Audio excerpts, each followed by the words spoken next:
안녕하세요. 오늘은 1935년에 생텍쥐페리가 겪었던 아주 극한의 경험, 리비아 사막 불시착 이야기를 좀 해볼까 합니다. 아, 네. 그 유명한 사건이죠? 파리에서 사이공 가던 길에 추락했는데 한번 파헤쳐 보려고 해요.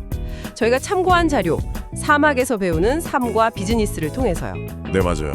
모든 게 그냥 무너져 내린 상황인데 바로 그 극한의 경험이 우리한테 중요한 키워드 몇 개를 던져주거든요. 바로 갈증, 연대, 직관, 그리고 절대가치. 이게 그냥 옛날 얘기가 아니고요. 오늘날 우리가 겪는 위기관리라던가 관계자산, 또 어떨 때는 데이터만으로는 안 되는 그런 직관적 결정 같은 거 있잖아요. 그런 현대적인 과제랑 다 연결이 돼요. 사막에서 그 물 한 방울이 세상 무엇보다 중요했던 순간들을 통해 우리가 좀 잊고 지내던 본질적인 가치를 되짚어 볼 수 있을 겁니다. 정말 상상만 해도 목이 타는 듯한 갈증 상황이었겠네요. 첫날 남은 물이 800ml. 네, 거의 없었죠. 게다가 기온은 막 5도에서 55도까지 오르내렸다고 하니까 와, 이거 가진 지식이나 도구가 다 무용지물이었겠어요. 그렇죠.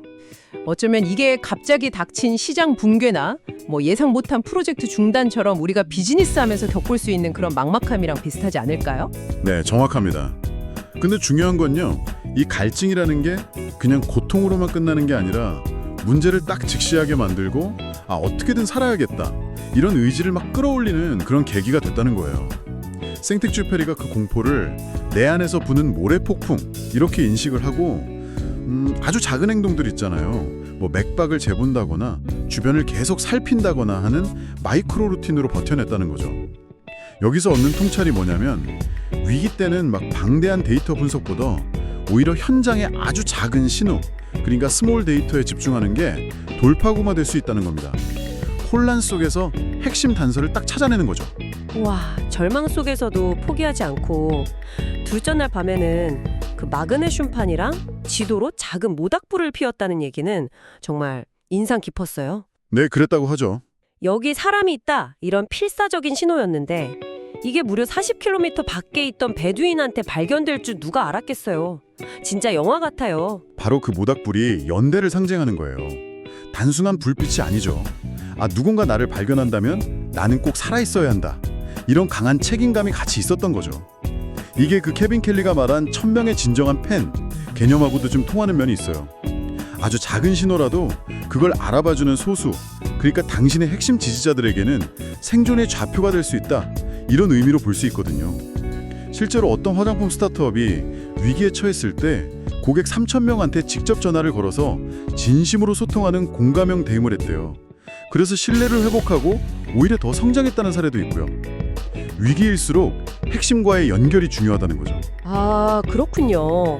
그리고 셋째 날, 이게 참 신기한데 무슨 데이터나 지도상의 근거가 있었던 것도 아닌데 그냥 직감으로 동북동 방향을 딱 정해서 갔는데 결국 오아시스를 발견했다는 거잖아요. 네, 놀라운 부분이죠. 월과의 전설 피터 린치도 숫자는 기억하지만 직관은 이해한다, 이런 말을 했다는데 어쩌면 이게 축적된 경험에서 나오는 감각, 그러니까 직관이 분석보다 더 정확할 수도 있다는 걸까요? 네, 맞아요.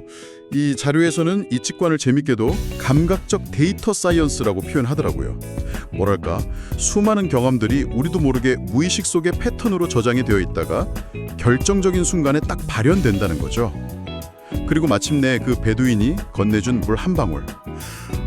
그 순간 생텍쥐페리에게는 세상 모든 가치가 그냥 다 재정렬되는 거예요. 생존이라는 절대 가치 앞에서 다른 모든 건 그냥 부차적인 게 되는 거죠. 존슨앤존슨 타이레놀 사건 때도 보면 엄청난 손실을 감수하면서도 고객 생명보호라는 절대 가치를 지켰잖아요. 네, 그랬죠. 그러니까 결국 더 큰 신뢰를 얻게 된 것처럼 위기 속에서 뭘 가장 중요하게 지킬 거냐, 이게 기업의 운명을 가르기도 한다는 겁니다. 건강, 가족, 신뢰 이런 것들처럼요.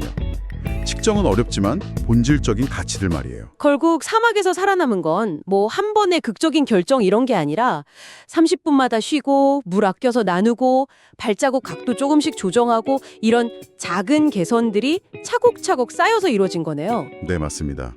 큰 그림도 중요하지만 결국 실행은 이런 작은 디테일에서 판가름 나는 것 같아요. 딱 맞아요. 이게 바로 복리 효과 같은 거죠. 매일 1%씩 아주 작은 개선이라도 꾸준히 하면 나중에는 엄청난 차이를 만들고 그 과정에서 심리적인 자신감, 자기 효능감도 높아지거든요. 거기에다가 또 동료를 찾으려고 다시 사막으로 들어갔던 그 책임감, 그리고 비행 전에 항상 비상 착륙 지점을 염두에 뒀다는 전략적 시야, 또 구조된 다음에는 경험을 기록하고 분석했던 복귀 보고서의 중요성까지, 이런 모든 요소들이 다 합쳐져서 그 극한의 상황을 헤쳐나가는 나침판이 되어준 거죠. 그냥 살아남은 게 아니라 경험에서 배우고 성장한 겁니다. 와, 오늘 살펴본 생택주 페리의 경험은 정말 생각할 거리를 많이 던져주네요.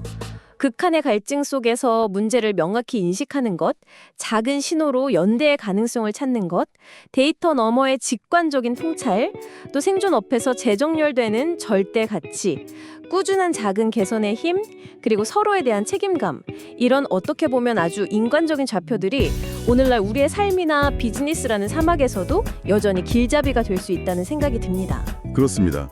우리 모두 각자의 삶에서 예기치 못한 사막을 만날 수 있잖아요. 뭐 위기일 수도 있고 어려움일 수도 있고요. 하지만 오늘 나눈 이야기들처럼 그 순간에 내가 무엇을 붙잡고 어떤 가치를 따를지 기억한다면 그 사막이 꼭 좌절만은 아닐 수 있다는 거죠. 오히려 성장의 기회가 될 수도 있습니다. 건강, 관계, 신뢰 같은 당신의 절대 가치는 무엇인지 다시 한번 돌아보는 기회가 되었으면 좋겠네요. 네. 마지막으로 이 질문을 당신께 한번 던져봅니다. 생택주 페리에게 물 한 방울이 그 무엇과도 바꿀 수 없는 절대적인 것이었던 것처럼 지금 당신에게 가장 절실한 물 한 방울은 무엇인가요? 이 질문에 대한 당신의 답이 당신의 일상을 헤쳐나가는데 작은 등대가 되기를 바랍니다. 생택주 페리가 이런 말을 남겼죠. 별빛은 내려앉을 활주로가 필요 없다. 인간의 심장이면 충분하다. 오늘 저희가 나눈 이야기들이 당신의 마음에 오래도록 남는 작은 별빛이 되기를 기대합니다.